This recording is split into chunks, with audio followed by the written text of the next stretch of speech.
You and your husband founded Sinevis. What does the business do exactly, and what services do you provide? So we founded Sinevis in 10, this is our 11th year running. Yeah. So we provide professional services for cybersecurity.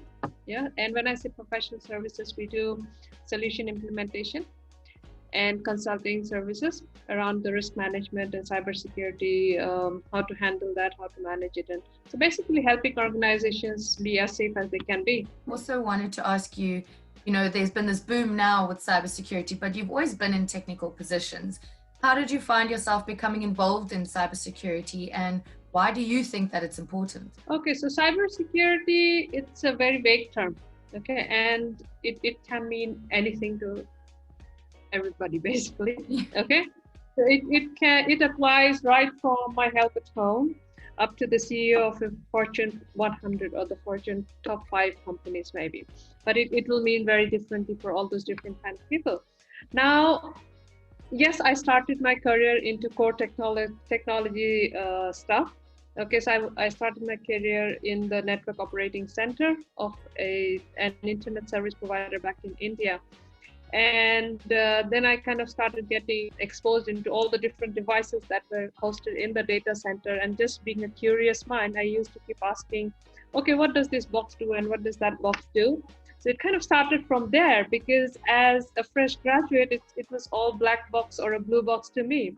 And then I kind of started asking more about from all these different seniors and experts who were in the team at the time. And then I kind of moved into a solution deployment, so rollout of information technology solutions. And that's when I was more or less formally introduced into the whole aspect of, yes, you need to do it, but you need to do it in a secure way. And these are the XYZ reasons, yeah, from a technical perspective, why you need to do that. So that was like my first introduction into the whole, back then it was called information security. So that kind of took me into the journey of security. And then I joined one of the largest multinational banks when I moved to Dubai in about early 2009. There was this opening where they wanted someone to have a technical understanding and also basically a view of risk management, and basically roll out their third-party risk governance program. And when I say third-party risk governance, what it means is basically, as an organization, we depend on a lot of different suppliers, you have a big supply chain, essentially, yeah? And as part of that, you would give them with access to your facilities, access to your information, access to your customer information, yeah? And because I was working at a bank back then, it had whole gamut of supply chain. So there would be credit card printers, credit card delivery people, whole lot of stuff. Yeah. So they wanted to roll out a program where someone would go and look at the security of these supply chain within the supply chain and see that, okay, what could be my weakest link? Or for example, the party or the courier company that is sending my credit cards to my customers, are they handling it safely? Or do they know that you should only give it to Priyanka if it's Priyanka's card and not to Priyanka's cousin, for example? Yeah. So there's a whole lot of things. Are they doing awareness stuff? So because today you'll see that, because especially the large organizations, they have come a long way in terms of securing their internal systems, right? So now the so-called bad guys, they have to find an open door or a window or a ventilator, whatever you can find, right? A keyhole. So they're all for that matter. They are always on the look of who is connected to whom, and then how can you then enter into the keyhole and then maybe get into the door and then enter the next room and on so on and so forth, right? And today you'll see that pretty much everything in our house is connected. You can manage your fridge, you can manage your air conditioner, everything is on your smartphone, basically. So that just kind of increases the whole, it is fascinating, and in a good way and in a bad way as well, because you're like, oh yes, I can switch off my AC from wherever in the world. Yeah. But then it means that someone else could do that as well. So that was my kind of journey into core of cybersecurity, and more from moving into the technical aspects of cybersecurity into more of a management side of things. Why do you think that cybersecurity, for even people who aren't big corporates, just in our personal lives? Why do you think it's so important? Okay, on a personal level, right? So if you think of ourselves or our families, the first thing we do is check our smartphones, check our emails, and we have a wonderful Wi-Fi at our homes, at our hotels, wherever we are staying. And then we have kids who are doing a whole lot of online schooling over the last couple of years. Yeah, and it's definitely increasing. So cybersecurity at a personal level is very important because one, as a user, we need to make sure that we are one aware of the fundamental or the basic things that we should the good habits that we should have, the good practices. Yeah. Then second, especially for the kids, because they can be a target, they're an easy target. Yeah, because I've got a 9-year-old and a 6-year-old. Every other day they would find a new game and say, Mama, I want to install it. But then you don't necessarily know what's behind that game. It could be a good game, or it could be that it's just a way to download a malware on your device. And once something bad is on one of the devices in your home network, and then boom, your home is under someone else's control. And then we have parents and the kids working together. The parents, if I talk of my home, I've got a lot of sensitive information on my devices. Yeah, I'm sure. I would not want to do that. Yeah. And then everyone pretty much nowadays transact with their bank using their phones, and then we have all these touch IDs and everything on our phones. So Yeah. if I have got a bad guy within the device, then that's all you need basically, and your home network is not as safe as you would want. Your privacy is gone. Yeah, when you think about it that way, because obviously it's such a contentious topic going around in Europe, especially right now and around the world. So I think it's very interesting to discuss what is cybersecurity exactly and why is everyone so scared of it? Because I know for myself, I've thought, I'm not really too bothered if Google has my passwords because I'm not hiding anything. I don't have any, government secrets, so to say. So it's very interesting when you even think about it from that perspective, just the home network as well. And your banking information is on your phone, your biometrics, and that is sensitive information that we should want to keep private as well.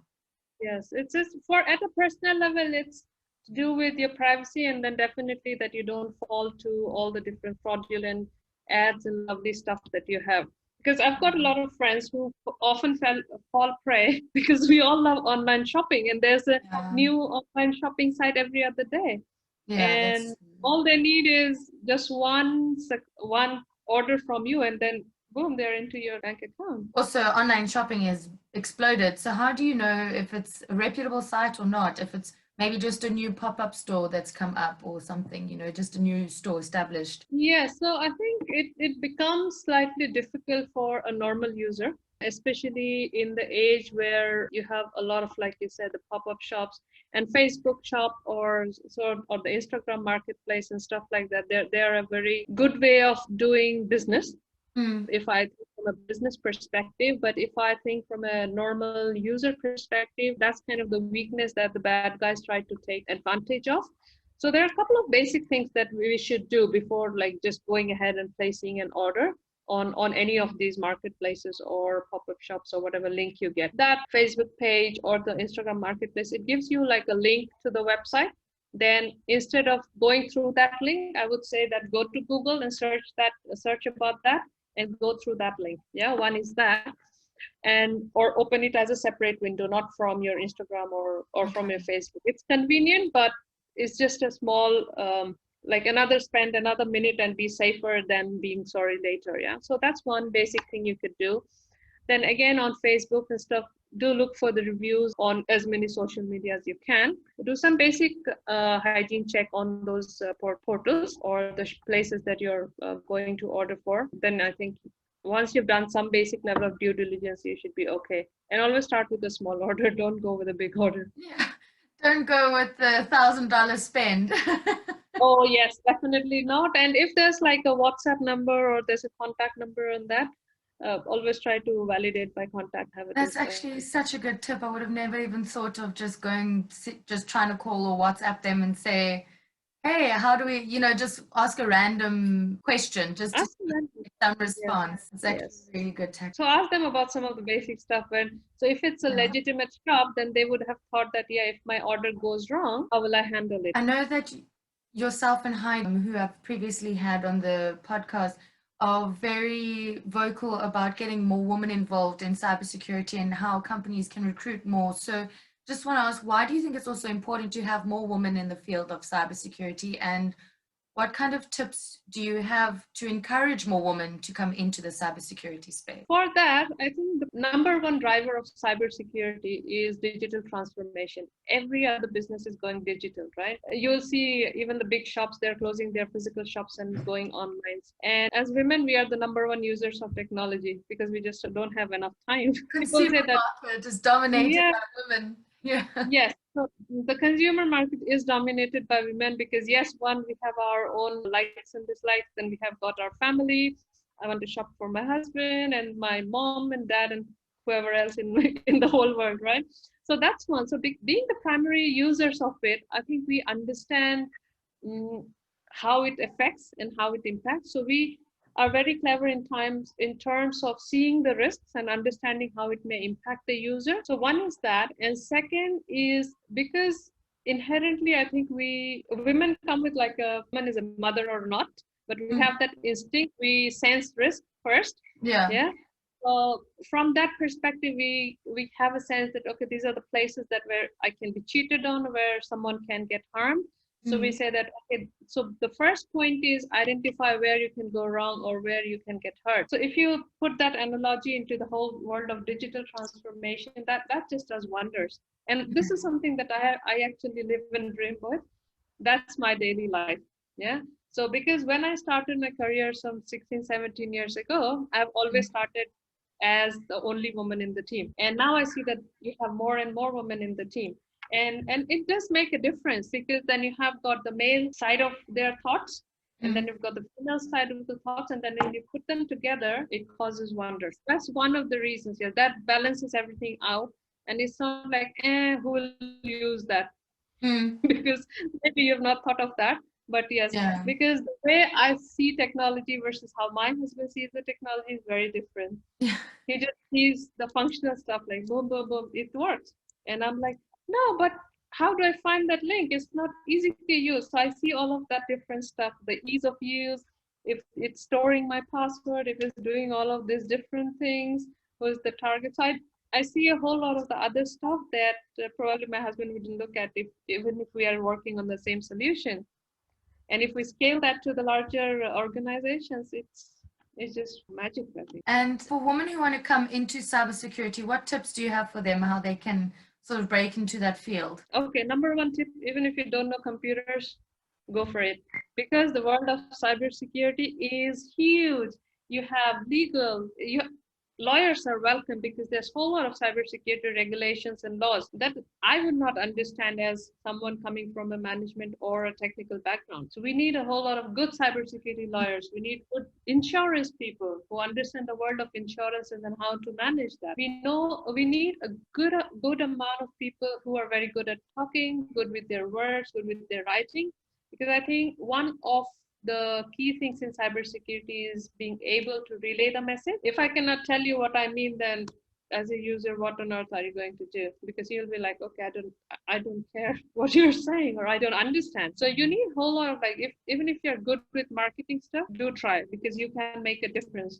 You can help pass on the message why cybersecurity is important. If you're a good communications person, if you're a good lawyer, good insurance, it's not just technology, because I think that's a very wrong notion people have, Mm. that cybersecurity means that you need to be like a coding pro or a technology pro and whatnot. Yeah. And I've not seen a black screen for at least like 7, 8 years, which is like 50% of my career. I'm not logged into a server and tried to do any coding. Yes, I can if I need to, but I don't need to So what do you do because in your position at Sinevis? at Sinevis. Okay, so I had the consulting and the risk management vertical within our organization, which means that I work with the C levels of the organization and the CISOs of the organization, so which is Chief Information Security Officers. So we help them basically identify the cybersecurity risks within, for example, their digital transformation program or their operational environment. In terms of, if I look at the cybersecurity core part, I look after the risk management aspects of it. Okay. So our clients, when they are about to launch a new product or about to engage a new vendor. So that's a bit. So we do a lot of these things, how to do these things safely. So Mhm. that's my kind of role. So to make sure that my team is able to guide our clients how to do things safely. And how do you think businesses, or what do you think businesses can do to encourage more women to come into their kind of cybersecurity teams?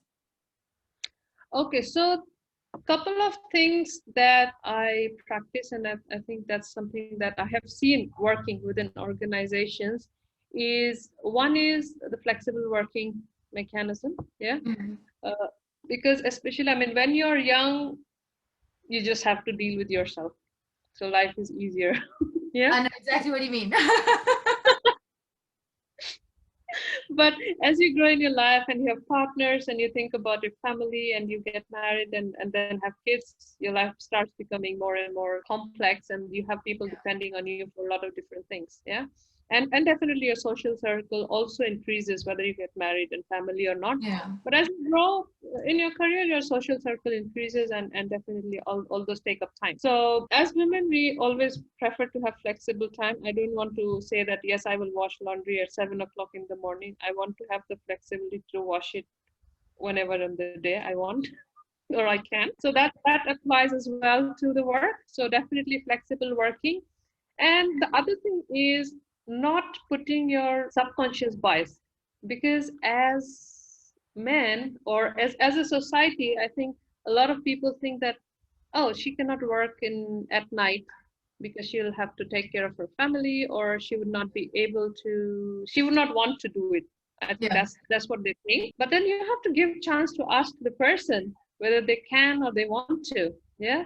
So that's and that was, I think, one of the biggest challenges today, because a lot of people think that women would not want to do certain things. Mm. Instead of asking them, would you want to do that? Yeah. Yeah. And second is, if you have got talented women in the team, existing in the team, give them a chance and talk to them whenever you have a new requirement or say a more senior role coming up. Talk to them and see if they would want to try. Maybe they will not get it, but at least it will give them the opportunity to understand what next should they do to get there. Mm. Yeah, because we see almost like a plateau coming up for women after like a mid-level, if I like in the, within a hierarchy, within a mid-level job kind of thing. But we see like a real need for women in the leadership roles. Yeah. Yeah, so we need to, one, let the women talk. Two, give, let them know, yes, there's flexibility in terms of how you work and what you work. And third, push them to try for the new things. And I think as women, we have to improve in certain areas also, because one of the key things that, and this is something I've learned the hard way as well, is when we look at the job description, we first see that how much of it we have done already. And if out of 10 requirements, we only meet, let's say we have only done 6 of them and not done 4 of them. Yeah. So we'll say, oh yeah, maybe I will not qualify because I've not done 4 of them. Yeah. Yeah. But whereas you'll see CVs of like hundreds of men who have got, who only take maybe the 2 of the requirements. Yeah. And they've not done 8 of Sometimes them. not even any. Working in recruitment, I've seen so many CVs that just don't even feel So how no, to do the position. no one knows Shoot your better shot. than you. I understand, and I think I agree with you. More women should just shoot their shot. You don't know what's going to happen. Shoot the shot. Yes, exactly. Because if I look at all the things and the way my career has progressed, I've always done things that I have never done. I Mm. started my first job and I was the first person in the network operations center doing a night shift. Yes. And I Yeah. had a big argument with the HR. The HR one day came back and told me at 9 o'clock at night, you should not be in the office. The rule says girls should be out of office at 7. I'm like, well, you should change the rule because I'm an engineer. I'm not a girl. Yeah. and, and, and and that complaint is still in the records of that organization, but I don't give a shit because I think that was the right thing to do. Yeah, that was the right That's thing to do. yes. So and it changed a lot of things for a lot of girls who came after me. So you see That's now girls doing the shifts and stuff. And then here in the UAE, when I came back in 2009 and I was applying for a lot of jobs, one of the organizations told me, you have all the knowledge that we need, but we need women, we need someone who can be available at any point in time of the day? I said, yes, I can be. Yeah. No, but then they were not telling me on the face that we don't think because you are a woman. But I mean, but you can sense what they're trying to say, that no, Yeah. you'll have family commitment. So they're trying to go about the world. I'm like, you know what? I don't even want to work for you then. Yeah. My irritation with that is the stigma that it's always up to the woman to think about the family. What about the father? Do fathers not have children? They do, and they do look after them. They do look after them because I see a lot of men struggling with the fact that they don't have Yeah. enough time to look after the family. Yeah, so I agree with the businesses must change the gender bias because while they Yeah. think that men are available any time in the day, but not women, just because the women have the family responsibility, the men have the same responsibility. Yeah, so give them the break as well. Yeah, Everyone needs the break. Give them the break, and don't just 100%. don't decide for someone. So women on one hand are said that, oh, they will not be available. So that's one bias, and second is the men should always be available. I'm like, neither of that is right. Yeah, that's not fair on either side. No, yes, but for as coming back to our point, as women, we have to give it a shot. Give it a shot. There has to be a growth, scope of growth in the next role you're applying for. Yeah, If you match 100% of all the requirements, don't apply for it. because Simple as there's no that. growth. No growth, and you'll probably be, if you're applying just to get out of your current role, then there's no point because you'll be stuck in the same role. And I want to ask you a question I ask everyone who comes onto the platform is what does feminine leadership mean to you? Feminine leadership to me is bringing a mix of emotions Mm-hmm. to what just our head says. So connecting the head, heart and the head is what feminine leadership is. I love that. Because we always think of how what we are doing is going to impact everyone else, whereas men in most cases, they just think from the head. Mm. And this is not generalizing anyone. Yes, I've seen men as well who take emotions into consideration, but I think it's a very prominent trait in feminine leadership, the heart and the head together. And we're just going to move into a segment that I like to call the ABCs of your career. So, A, what was your affluent aha moment?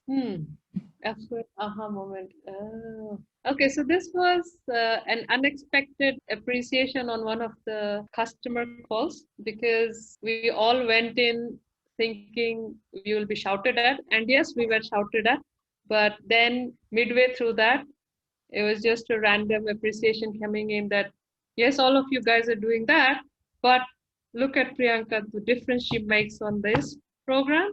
No one else, none of us, our internal teams can do that. And I'm like, well, you were just shouting at me for not doing nothing. So that was like a good thing. Like at the end of the call, yes, it was a stressful call, but then that small moment of appreciation that yes, you recognize that we are putting that effort, that was a Mm. very good thing. So I'm talking about a customer who has got like a very bad reputation of not even acknowledging that you're doing your job, let alone doing a good job. Well, that's really wonderful. Positive affirmations, always a winner. And B, what was your business blunder turned to blessing? Ooh. Okay, so the business blunder that I did was I had to lose a 4 million tender, a business opportunity to learn that the way I was doing things is not right. Lesson learned. I'm so prepared. Yes, I don't think I was well prepared for that pitch. So I think that now I make sure that it doesn't matter whether it's a big pitch or a small pitch. I always make Yeah. sure that the work is done. And this was early on when I joined the business, and because I had transformed from like someone doing a fine job to someone coming into business, because doing business as a whole, you're like doing everything under the sun. So I was just struggling to get my head around everything. So I think that Yeah. was very big, or to say the biggest blunder so far. And C, what was a cinematic cock up moment? Oh, okay. So I'm quite famous for that. I just sometimes I'm just thinking in my head and then words just come out of my mouth. But I, I think the one moment I cannot forget. I think it's not I can remember, but it's not something I cannot forget. And once I was, and this is way back, like quite early in my career. And my team back then had, it was a team of like 10 engineers, and then I was Mm. the manager, yeah. And then one day, I cannot share what they did, but it was something massive that they messed up, yeah. And then I just came out of the management meeting and I was like furious on my head, yeah. And because I was too young as well at the time, I I mean, I was still learning to manage, control my emotions as well. I think Yeah. part of it was that. And then I called the entire team that come into the meeting room. I need to talk to you. And I was furious and fuming at the same time. And I just started telling them and shouting at the team and saying, "Oh no, you! How can you be so irresponsible and stuff?" And I was so angry that I actually forgot what did they do wrong. And they're like, "Okay, no, Priyanka, I understand you're upset, but what exactly did they say that we did wrong?" And I'm like, "How can I say?" Hold on a moment. Let me find out again. Then I'll come back and shout at you. No, I had to actually open my laptop, look at the minutes of the meeting, and said, "This is what he did." And you know what? They all started laughing, and I mean, I'm like, "Okay, guys." So it was like it was supposed to be a bad moment, but I don't know what happened in my mind, and it just memory loss. I'm sure that a lot of us have been there before. It's you so angry, and then you're already in the moment, and then you think back, why am I angry? Yes, exactly. Why am I angry? And that was a good learning for me as well as an individual.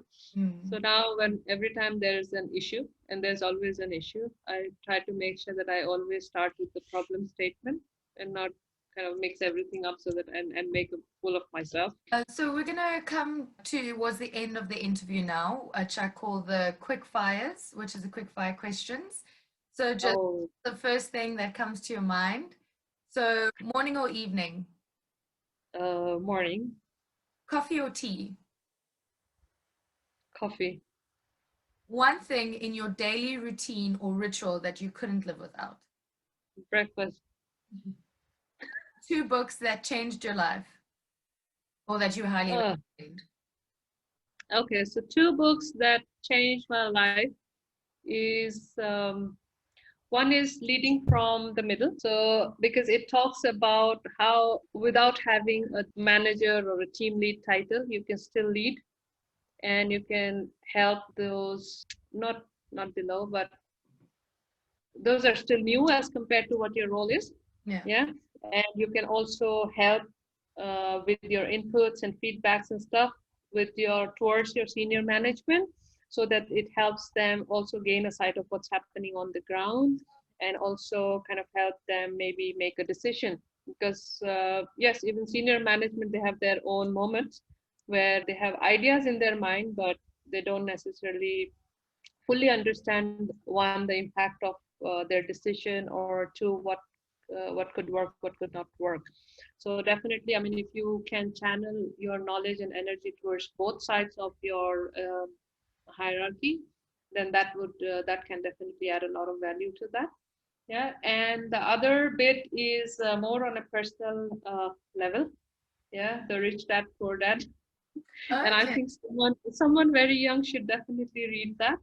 And I read that not too far away. I think maybe 4 5 years ago, Okay. and it changed the whole perspective of how I could have been more richer. Honestly, my money has been just sitting in the bank. I think it just makes more sense at a personal level, and it gives a good insight on both at a personal level and as at a business level as well, on how you can actually rotate your limited amount of resources. And it's just not just money, although the book is more about money, but you can kind of use that analogy to all the different aspects and resources that you have and how you can get the most out of it. And the final question, three people that you would invite to a dinner party, dead or alive. Okay, dead or alive. One, my husband, so he can cook the food. You have to have the Okay. chef. That's a good thought, actually. I would have never have even thought about that. Okay. And second is my close friend, Dr. Reem, because she's very funny. She's one of our co-founders of Women in Cybersecurity from Kuwait. She's funny and very knowledgeable. So every interaction is you leave smiling and then you've learned something new from her. And the third person would be, yeah, hang on, there's a lot of other people that I wanted to invite.